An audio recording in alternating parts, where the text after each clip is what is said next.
So when the town was built, it was built as a company town, and that's why when you look up and down the streets, all the roof lines were the same. They were all, a hip roof, and they were all about the same size. There were two-bedroom houses, there were one-bedroom houses, and there were bunk houses. So our house was a two-bedroom house, a square house cut into four rooms, a living room, a kitchen, and two bedrooms. Tom's house was a one-bedroom house, and then your house, Chris. There's talk that it was a train station that was moved into town because it's not one of the originals.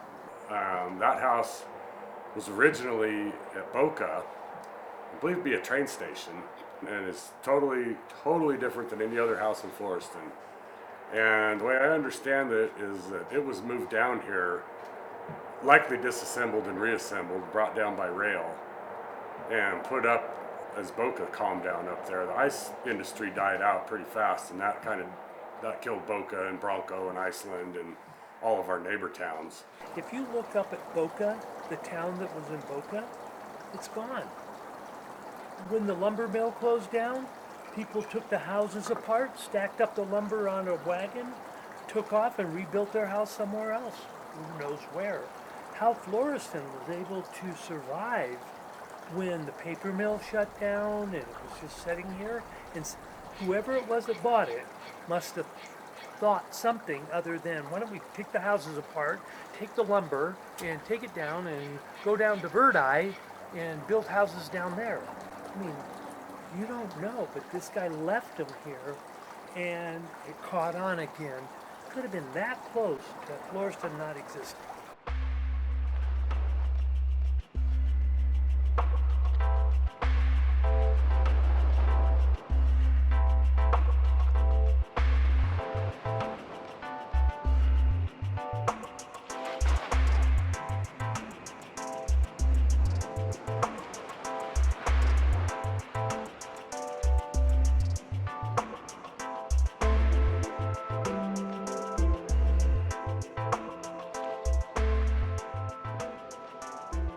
So the mill was demolished in the 1930s.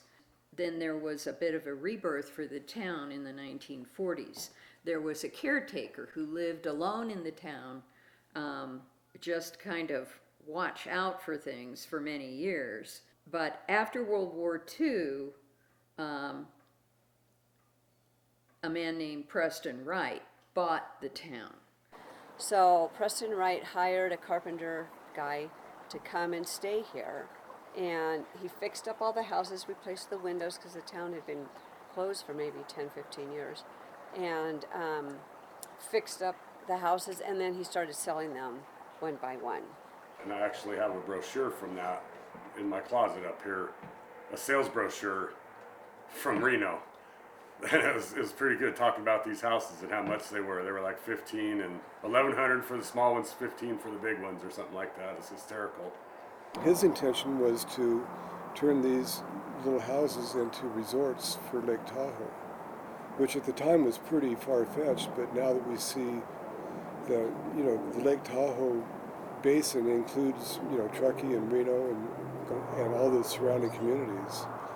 So lady Clara Felicina, she bought this house from Preston, and she put the post office in the back of the house and stayed. That was probably late 40s, maybe, or mid 40s. It was probably close to 48 when she bought it. So I'll show you the picture.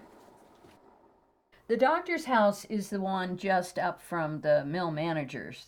The mill managers, you can see, is this 2-story building. And then the doctor lived in this other house.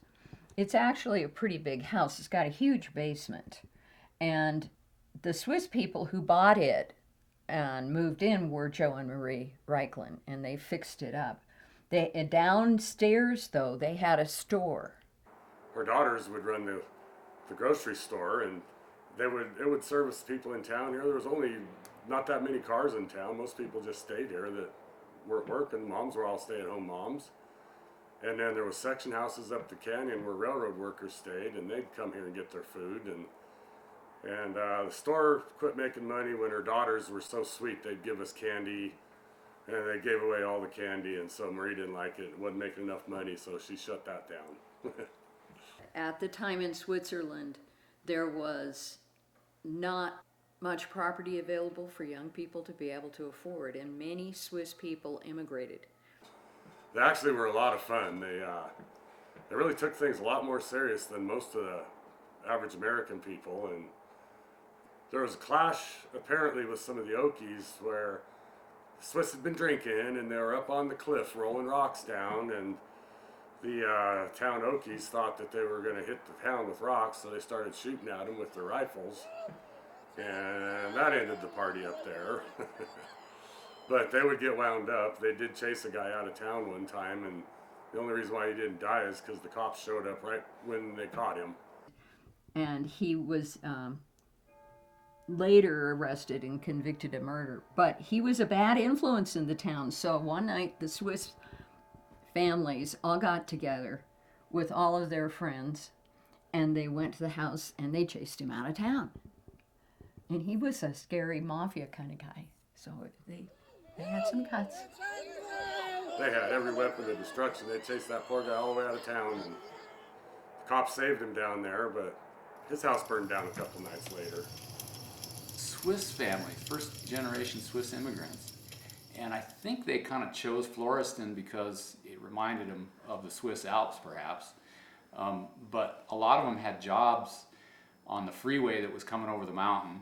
Interstate 80 was just being built and it was coming over the mountain, so they were working on timber, working on the roads. But those people had this hands-on approach to life and a work ethic that was really influential on me and kind of surprising to a lot of people because it was unusual, but an example of the kinds of things that occurred. They always worked together. In fact, they hand-developed the spring that feeds Floriston's water supply with picks and shovels. Swiss time as the Swiss were. So yeah, we had quite a few clashes, but eventually most of the Swiss migrated out. There's only, one, Ted Rabber, who's here. He grew up, he's our age, he grew up with me here in Floriston, and he's back, and he's the last one here now. The rest of them all moved away or died or got smart.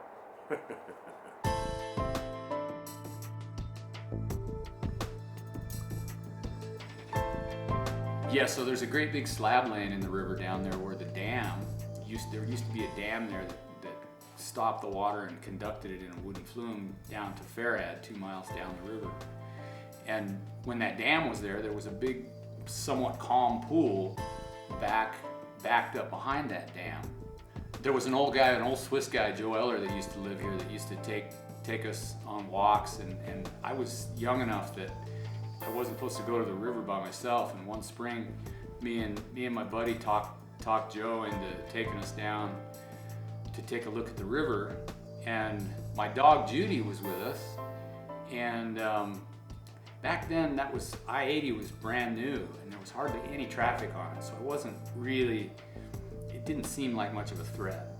But we're making our way down the river, and it's this big calm pool with boils in it that's moving down toward that dam, and all of a sudden I hear screeching on the highway, and I go running around the corner just in time to see my dog come staggering down off the highway and head toward that pool, and I caught up to her just as she started to swim out into that pool and be swept toward the spillway, and I went right out after her. And Joe, the old guy that was walking with us, didn't know how to swim, and he was normally pretty reserved, but he got really animated all of a sudden. And I kept going until I could grab a hold of my dog and pull her back to shore, and I managed to do that without getting swept over the spillway. And she died in my arms. She'd gotten hit by a car and died in my arms, and that had a big influence on me as a kid. It really kind of destroyed me. But anyway, that dam has been washed out since, and it just set a rapids above it now. So up behind on the southern part most of town is a kind of a hill where the people who lived here before the paper mill closed dumped all their stuff. So when I moved here in 1981, we would go up there And you could just dig around and you'd find bottles and you'd find pieces of plates, little perfume bottles, little spoons.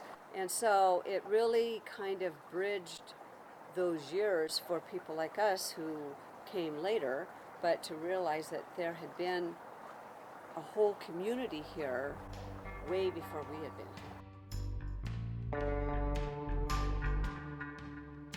here.